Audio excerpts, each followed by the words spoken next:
I was born a low-class Omega in the slums. For money and power, I sold myself to Landon, an imperial general, and became his lover for 7 years. The day I learned he got engaged, I told him it was over. Thanks for taking care of me all these years. Then, without looking back, I got into another Alpha's car. The next day, I was dragged in front of Landon with a sack over my head. The Alpha looked down at me with dark, cold eyes, gripping my chin. So eager, huh? Trying to find a new father for the baby in your belly? Don't bite anymore. I reached up and pushed the Alpha, pressing down on me. My heat had lasted 3 days straight, overwhelming and brutal. I was lying in the nest Landon built for me, my whole body drenched in his scent, my waist and stomach sore and weak. It took me until now just to catch my breath. I still have a meeting tomorrow, I murmured. The Alpha narrowed his eyes, clearly annoyed. Then he grabbed my chin. Hunter, am I just your toy? Once your heat's over, you just throw me away. Landon's beautiful eyes were full of frustration.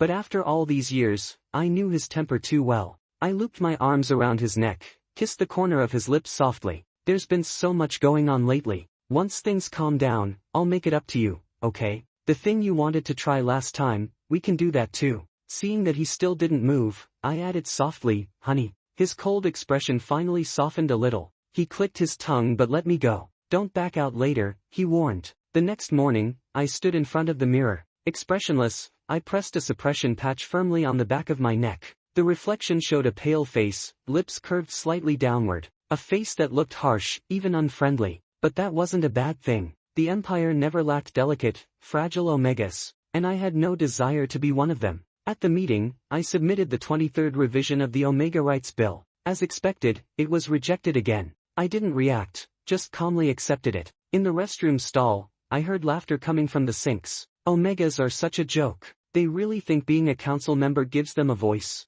I bet Hunter only got his seat because Landon wanted to keep him around. Just a plaything. Imagine if he actually had real power. You can smell the Alpha scent all over him. He probably spent last night with Landon again.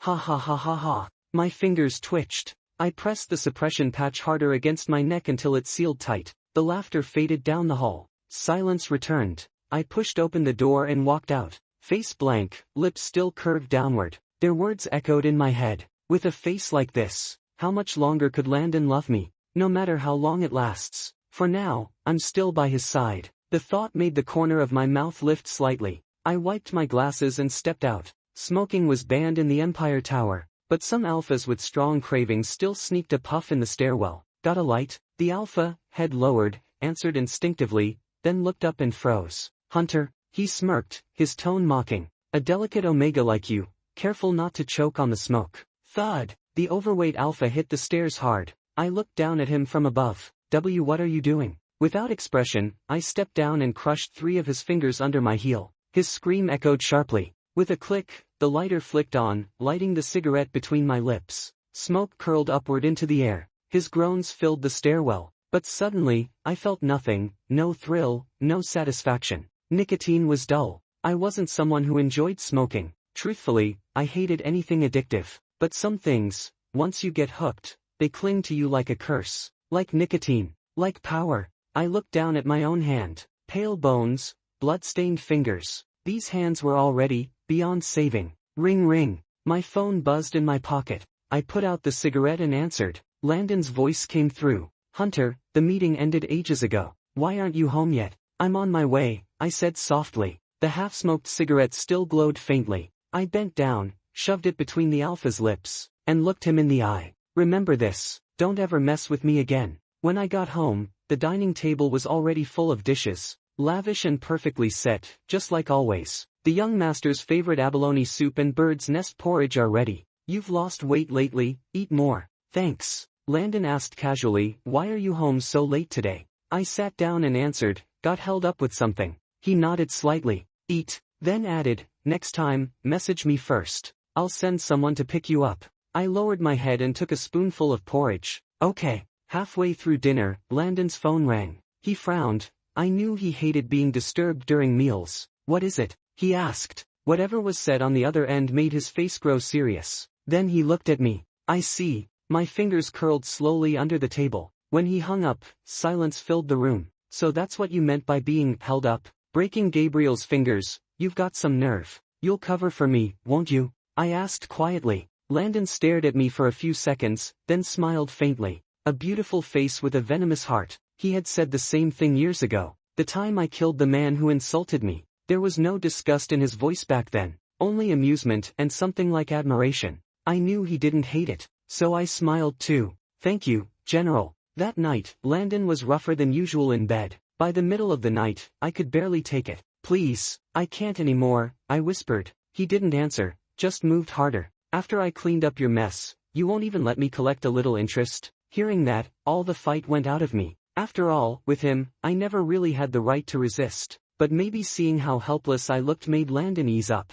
His movements slowed, giving me a bit of space to breathe. Sometime near dawn, exhaustion took over and I passed out completely. Half asleep, I felt him pick me up and carry me to the bathroom, gently washing me off. The high-ranking general of the Empire, taking care of a low-born Omega like that. It reminded me of the first time he found me, in the middle of the slums, surrounded by corpses. He had done the same thing then, lifted me up, put me in a tub, and washed away all the filth. I was a low-class Omega, born in the slums. I never knew my father. Before I even differentiated, my mother prayed I'd become a high-ranking Alpha, someone who could at least give her a better life, a little more respect in that rotten place. But things didn't go her way. I didn't become an Alpha, which meant I'd never have the right to leave the slums. There, everyone was just like me, low-born Omegas and ordinary Betas, invisible in the eyes of the Empire. Omegas were like ants on the roadside, anyone could crush them. A year later, a riot broke out on Blue Star. The government ordered the area cleansed.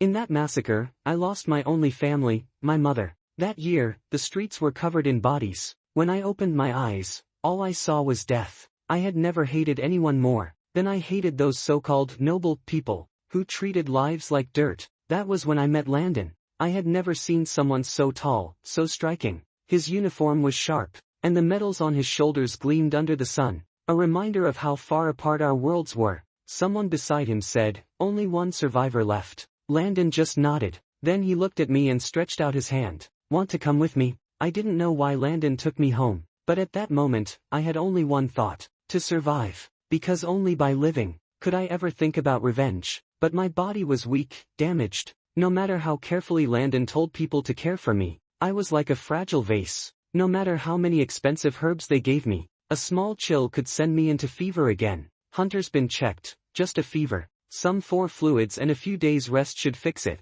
the family doctor said before leaving. I lay in bed, my whole body burning up. When the door closed, I cracked my eyes open, and shot Landon a weak, resentful look. It was his fault I'd be out of commission for days again. Landon seemed to catch my meaning. He smacked my backside lightly, still blaming me. "You're just too delicate." Even though he teased me, he canceled his work and stayed home with me all day. That night, he told the housekeeper to make seafood porridge. It was thick and fragrant, clearly made with care, but when the spoon reached my lips, a wave of nausea hit me out of nowhere. Landon's expression darkened. He thought I was just being stubborn again. "Hunter," he said sternly, "you want to starve yourself to death?" Already feeling awful, his tone only made something inside me snap. I buried myself under the blanket, refusing to come out. "Hunter," he tried to threaten me, but it didn't work. "This isn't like you." When I still didn't answer, Landon sighed, set the bowl down, and walked out. I stayed hidden, sulking,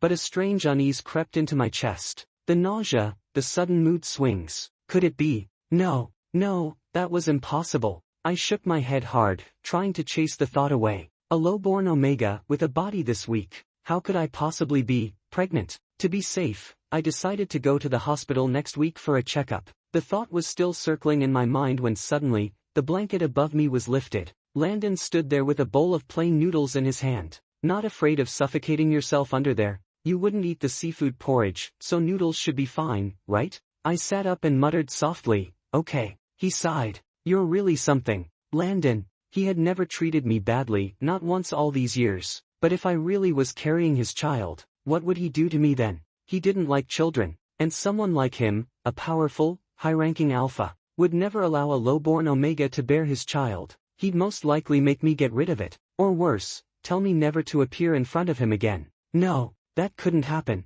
I gripped the blanket tightly. I still needed him. Someone like me, getting close to Landon was already a miracle. I couldn't throw it all away because of a child. If I really was pregnant, then Landon could never know. "What's wrong with you?" I looked up to see him frowning slightly. You've been distracted lately. Did something happen? I quickly shook my head. No, I'm worried Gabriel might try to get back at me. I lowered my head, pretending to look anxious. Maybe I should apologize to him. Landon chuckled. Now you're scared. You weren't so gentle when you hit him. Don't worry about it. He won't be attending alliance meetings anymore. You probably won't see him again. I looked up in surprise. What do you mean? Exactly what you think I mean. A rush of relief and shock hit me all at once. Gabriel's position in the alliance wasn't low, but with just one word from Landon, he was gone. His power, it was far beyond what I'd imagined. Instinctively, my hand went to my stomach. Rest well, he said, ruffling my hair lazily. Little liar. After that incident, when I hurt Gabriel but faced no punishment, the way people in the alliance looked at me changed. They must have realized I had more influence than they thought. Enough to make Landon protect me. Some started keeping their distance. Others were polite but cautious. I didn't care either way. By Friday, before work even ended, I took the afternoon off and drove to the hospital for the test. Landon couldn't know about this. He'd definitely get suspicious. So I had to make it quick. Sitting in the hallway, I felt restless the whole time. When the doctor finally came out with the report, he pushed up his glasses and looked at me carefully. Hunter, yes, you're pregnant. His words hit me like lightning. That's impossible, I blurted out. He smiled lightly. Didn't you come because you had pregnancy symptoms? Then, half-jokingly, shouldn't you be happy about it? I forced a weak smile. No, I am, just surprised. Thank you, doctor. He gave a long list of pregnancy precautions, but I barely heard a word. Numbly, I took the report and walked out of the hospital,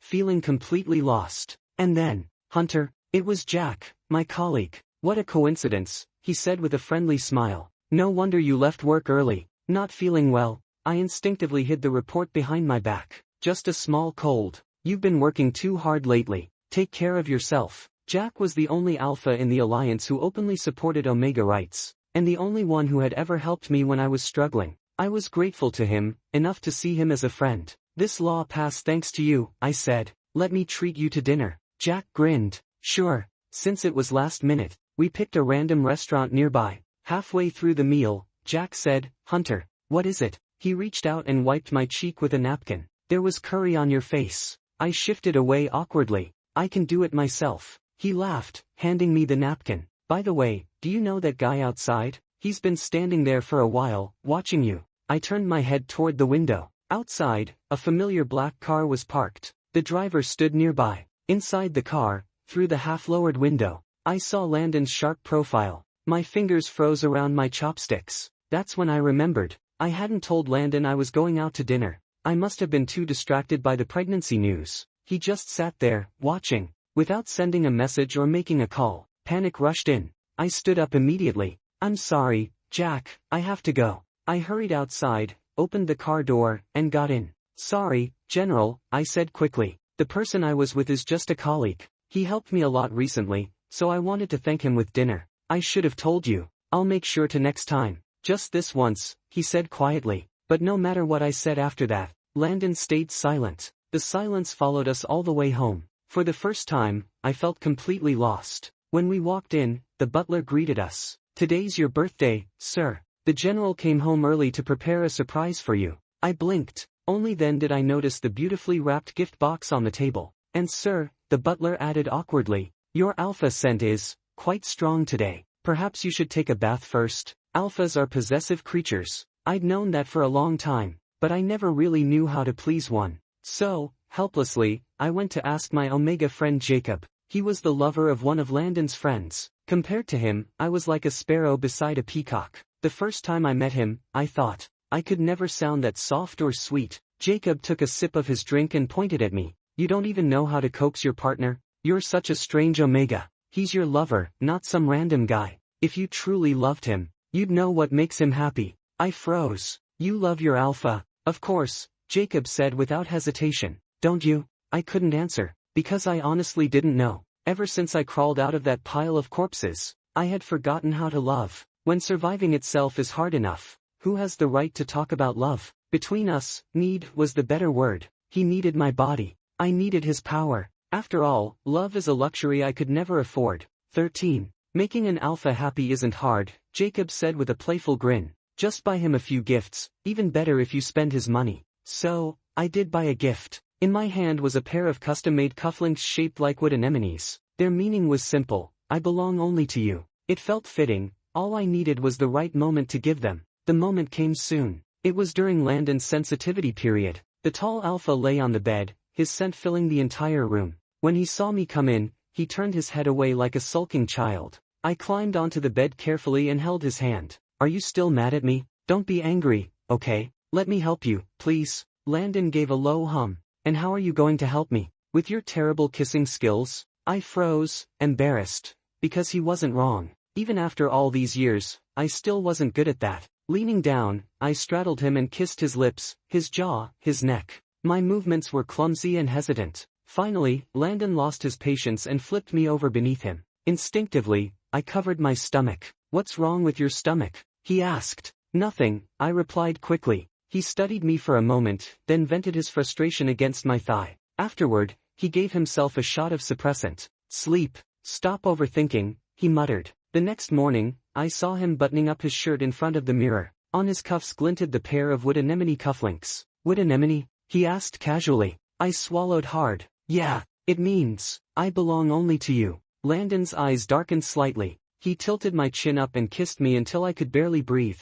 I hate when your eyes look at other alphas, he said in a low voice. I caught my breath and nodded. I understand. 14. I still hadn't figured out what to do about the baby. If time passed and my stomach grew, there'd be no way to hide it. 2 weeks later, I made up my mind. I would end the pregnancy. It wasn't what I wanted, but there was no choice. Landon hated children, and even more, he would never allow a low-class Omega to bear his child. I'm sorry, I whispered to the tiny life that hadn't yet formed. Head lowered, I didn't notice someone walking toward me until I bumped into him. The Alpha scowled and snapped, watch where you're going. I frowned, swallowing my apology. Well, if it isn't Hunter, he sneered. You've been doing pretty well for yourself lately, huh? But I wonder how long it'll last. You know the general's getting engaged, right? I can't wait to see the day you get kicked out like a stray dog. Engaged? At first, I didn't even process what he said. By the time I did, he was already gone. I stood frozen, muttering under my breath, is that so? No anger, no shock, no sadness, just a dull sense of confusion washing over me. I'd been with Landon for so many years, so long that I'd forgotten how to live without him. That thought alone terrified me, because deep down, I had always known. I was never meant to stay by his side forever. 15. What should I do if my sponsor is getting married? I made a post on an anonymous forum. Out of dozens of comments, some insults, some gossip. A few were actually helpful. Don't cling to him. Rich men hate that. Leave with dignity. He might even give you some money out of guilt. I put my phone away. When I got home, Landon wasn't back yet. I leaned against the sofa, about to turn on the TV, but the butler hurried over. Hunter, the TV's broken, he said nervously. Let's wait a few days before fixing it. I smiled faintly. Landon's getting engaged, isn't he? If that's what this is about, I already know. The butler fell silent. I turned on the TV anyway. As expected, every news channel was flooded with headlines about Landon's engagement to Kevin. I stayed on the couch, waiting for him to come home. When he finally did, it was late. He saw me half asleep and smiled, leaning down to kiss me. Still up? Were you waiting for me? I nodded. Yeah, I needed to talk to you. What is it? You're getting engaged, aren't you? Landon froze, clearly surprised I'd found out so soon. He frowned for a moment, then nodded. Yes. I pressed my lips together, my words suddenly gone. I had rehearsed this conversation so many times in my head, but when he stood before me, I went blank. Kevin has good family background, looks, and he's a high-class Omega. Landon cut me off. Are you jealous? He sat beside me, slipped an arm around my shoulders. Relax, I think you two suit each other, I interrupted softly. Landon, marry him. Let's end this between us. 16. I knew what he was about to say. Something like, don't worry, even if I marry him, you'll still have your place. But that, to me, was too humiliating to bear. Even a low-class Omega deserves a shred of dignity. We're over, I said quietly. I won't bother you again. I stood up and bowed deeply. Thank you for taking care of me all these years. I meant it. I truly did. Even if he never needed my gratitude. Landon just stared at me in silence, his expression darkening more with every second. Finally, he spoke in a low, dangerous voice. What did you just say? End it, I repeated. He clenched his jaw. Hunter, say that again. I'll pack my things tomorrow and— Fine. He cut me off sharply. Fine, Hunter. You're amazing. Someone like you doesn't even have a heart, does he? He stormed out, slamming the door behind him. He looked genuinely angry, maybe because I was the one who ended it first. Alphas were proud creatures, after all. It must have bruised his ego. Maybe I should have waited. Let him be the one to throw me away. I sighed, suddenly regretting it. Truthfully, I didn't have much to pack. There wasn't anything I could take with me anyway, so I just grabbed a few clothes and stuffed them in a backpack. When I left, it started to rain lightly.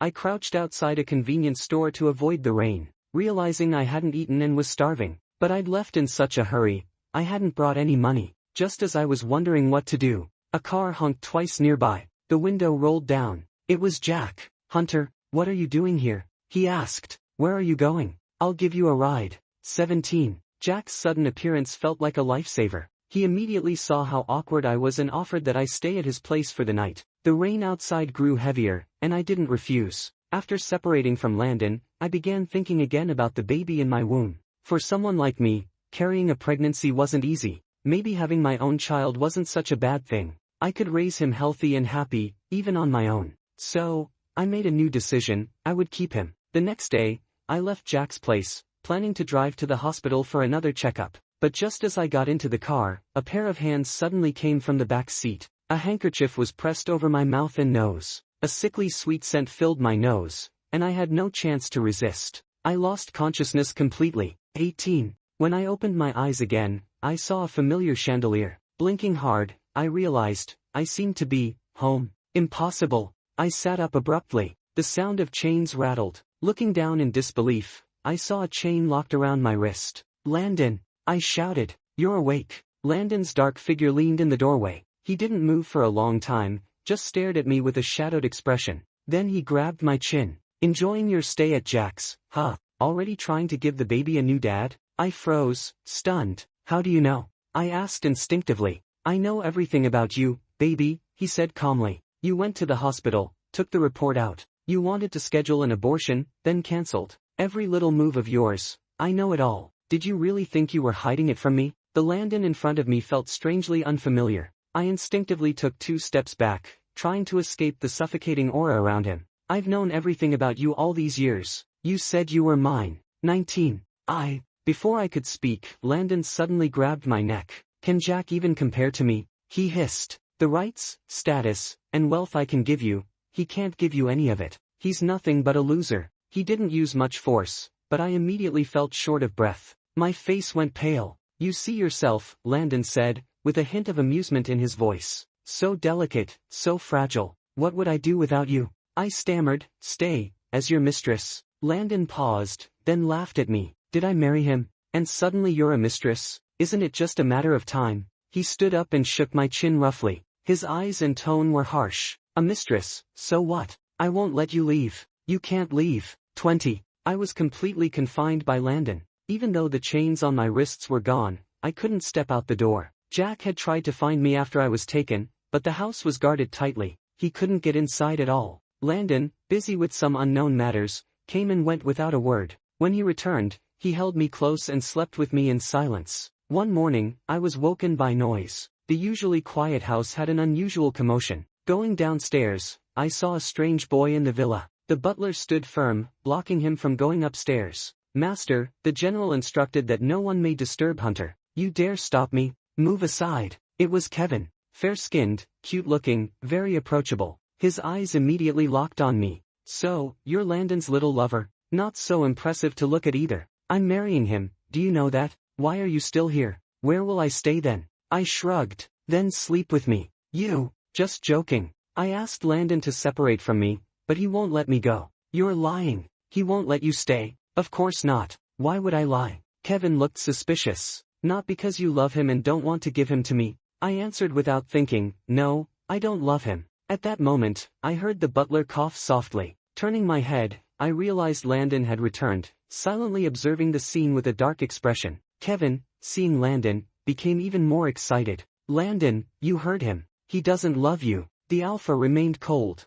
So what? He still has to stay with me and have my children. I can give him everything. He won't leave me. 21. I never expected Landon to say such things. Kevin certainly didn't either. He stared at Landon like he was an incurable simp. Finally, Kevin left, slamming the door loudly behind him. I looked at Landon, about to speak, but he suddenly crouched down. Pressing his face against my stomach, he sniffed me like a maniac. Don't scare the baby. The cold shoulder strap of his uniform pressed against my stomach. You don't like children, right? I asked. Landon hummed. I just don't like children born from others. But you giving me a child? No objection. He lifted me entirely and placed me on the sofa. I've raised you all these years. Giving me a child? What's wrong with that? When will you let me go out? I asked. He remained serious. I decided to tell the truth. After all, nothing could be hidden from Landon. I have evidence against the council, massacres, bribery, crimes. I've been collecting it all these years.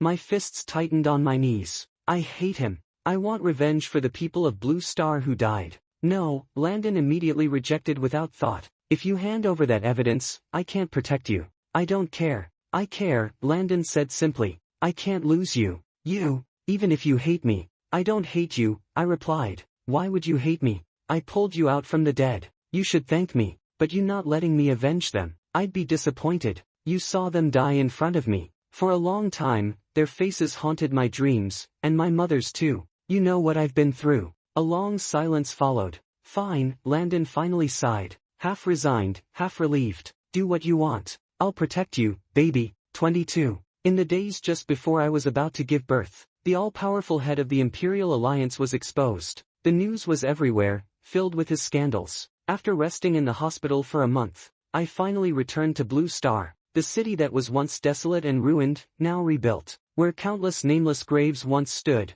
the souls of the dead could finally rest in peace. For this trip, Landon had sent many people to protect me. At first, I thought he was overreacting, but when a knife actually pierced my belly, I finally understood what Landon meant. He couldn't protect me completely. If I had the chance to do it again, I would still make the same choice. I only regretted one thing. I wouldn't be able to watch my baby grow. And Landon, would he be sad? Jacob had told me that Landon loved me. He really did. So if I died, he would probably be very sad. 23. As my consciousness faded completely, I felt, in some way, that sadness myself. When I opened my eyes again, everything was blindingly white. A familiar smell of disinfectant filled my nose. Doctor, the patient is awake. A hand grabbed mine tightly. I turned my head and saw Landon sitting beside my bed. His eyes slightly widened. It was the first time I had seen him look so disheveled, like he had cried heavily. You cried? I asked. Hunter, you can't leave me with nothing, he said. He really seemed afraid of losing me. I could only smile to comfort him. You'll never have nothing. You have power, fame, wealth, you already have it all. You're an enviable man. But compared to you, none of that matters. You are my most precious treasure. Hearing that, my heart trembled. You know I love you, right? He asked. I know, I whispered. 24. This was the first time Landon confessed to me properly. He showed me, in every action, what love truly felt like. It was something so warm, so comforting. Later, Landon tracked down the assassin. They were remnants of the former council head's supporters. I had visited the council head in prison. He was still the same high and mighty, insufferable man. He told me he was not wrong. Everything I did was for the progress of human society, but even the lowest Omega has basic rights. You had no right to take away their right to live. The prison was cold. I covered my mouth and coughed softly. The path I walk will always have people walking with me. Even in my frail state, I could make flowers bloom. 25. Landon and I set our wedding for the end of the year. Evan had grown into a little man, but he was still as clingy as ever. Jacob was extremely envious. He said he wanted to be my best man. I teased him, if you like, give birth to one yourself. He suddenly wiped away tears. Your Alpha loves you so much. I'm jealous. Isn't your Alpha the same? He would never marry me. Jacob gritted his teeth angrily. But it's okay. I've decided not to love him anymore. Hunter, you're right. Loving yourself comes first. I laughed. So, you're leaving? Yes, I want to be as capable as you. You fought for so many Omega rights. I'm going to travel the world. Of course, I supported him. If it annoyed Alphas along the way, even better. Hunter, you must be happy. You too, I said. 26. Jacob's escape plan went smoothly. We kept in touch in a simple way, but his Alpha couldn't sit still. During breakfast, Landon got a call from his good friend. Your Omega ran away. How can I help you? I immediately knew it was about Jacob and couldn't help but laugh quietly. "You have to help me." Landon pulled me close and kissed my cheek. I mouthed a word at him, "Don't help." He shrugged. "Can't help you. I still have breakfast to eat with my wife." The voice on the other end immediately complained. "Hey, no showing off your happiness. We're just being sweet together. Single dog, deal with it yourself." Click, the call ended. In the soft morning light, Landon and I shared a long, lingering kiss.